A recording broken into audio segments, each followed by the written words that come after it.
ఈ ఫోటోను చూస్తున్నారు కదా! ఈ ఫోటోలో ఉన్నటువంటి వ్యక్తి సోనం వాంగ్‌చుక్ అని ఢిల్లీలో జంతర్ మంతర్ అనేటటువంటి ప్లేస్‌లో గత 15 రోజుల నుండి తిండిని మాని హంగర్ స్ట్రైక్ చేస్తున్నారు.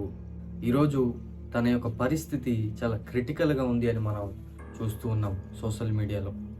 అయితే ఇది నా పని కాకపోయినా ఈ దేశంలో పుట్టినటువంటి వ్యక్తిగా, ఒక బాధ్యత కలిగినటువంటి వ్యక్తిగా ఈరోజు మనందరి కోసం ఆయన బాధ్యత కలిగి, దేశ యువత భవిష్యత్తు కోసం ఆయన బాధ్యత కలిగి ఆయన తీసుకున్నటువంటి నిర్ణయం, తన ప్రాణాలు కోల్పోయినా పర్వాలేదు కానీ ఈ దేశ యువత బాగుపడాలి, దేశంలో ఉన్నటువంటి యువత భవిష్యత్తు బాగుండాలి అని ఆయన ఆ కష్టాన్ని అనుభవించడం జరుగుతూ ఉంది.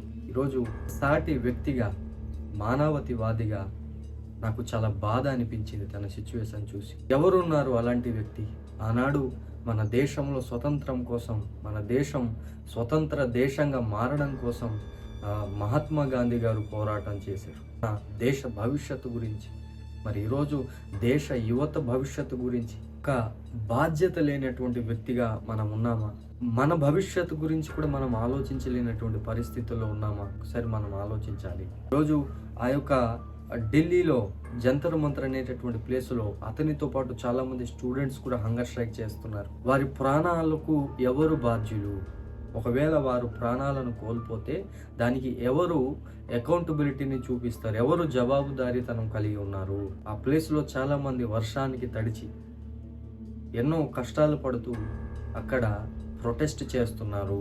ఈరోజు మన బ్రతుకుల మీద మనకు అసలు బాధ్యత ఉందా? ఒకసారి మనం ఆలోచించాలి. కానీ వాళ్ళు అందరి బ్రతుకుల కోసం, అందరి భవిష్యత్తు కోసం ఆలోచించి ఈరోజు ప్రొటెస్ట్ని చేస్తున్నారు. మరి మన ప్రాంతంలో ఉన్నటువంటి ప్రజలంగా మన ప్రాంతం నుండి అయినా మనం మద్దతు ఇస్తున్నామా? నేను ఒక రాజకీయ నాయకుడిని కాదు, కానీ ఒక సామాన్య బాధ్యత కలిగినటువంటి ఈ దేశ పౌరుడిగా నేను స్పందిస్తూ ఉన్నాను. దయచేసి నేను ఏ గవర్నమెంట్కి కూడా నేను అపోజిషన్ని కాదు, నేను ఏ గవర్నమెంట్కి కూడా వ్యతిరేకించాలనేటటువంటి ఆ భావంతో నేను ఈ వీడియో చేయట్లేదు. కానీ ఒక షాటి వ్యక్తిగా తను పడుతున్నటువంటి కష్టాన్ని చూసి నేను భరించలేక బాధ కలిగి ఈ వీడియోని నేను చేస్తున్నాను. దేశంలో న్యాయం కోసం పోరాటం ఆయన చేస్తూ ఉన్నారు.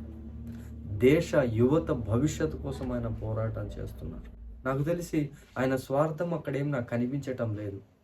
ఎందుకనంటే ఆయన అంత ప్రాణాల మీదకి తెచ్చుకునే అంతగా ఉన్నారు అంటే అక్కడ స్వార్థం అనేది లేదు. స్వార్థపరులు ఆ రకంగా ప్రవర్తించారు. కాబట్టి ఈ దేశంలో పుట్టినటువంటి నీవైనా నేనైనా ఒక బాధ్యత కలిగినటువంటి వ్యక్తులం అనుకుంటే ఈ విషయంలో మనం స్పందించాల్సినటువంటి అవసరం ఎంతైనా ఉంది. చదువుకున్నటువంటి వ్యక్తి ఆయన, ఒక సైంటిస్ట్ అని కూడా మనం వింటూ ఉన్నాం. తన బాధ్యతలను, తన పనిని విడిచిపెట్టి ఈరోజు ఆయన ఆ రకంగా ఉన్నారు.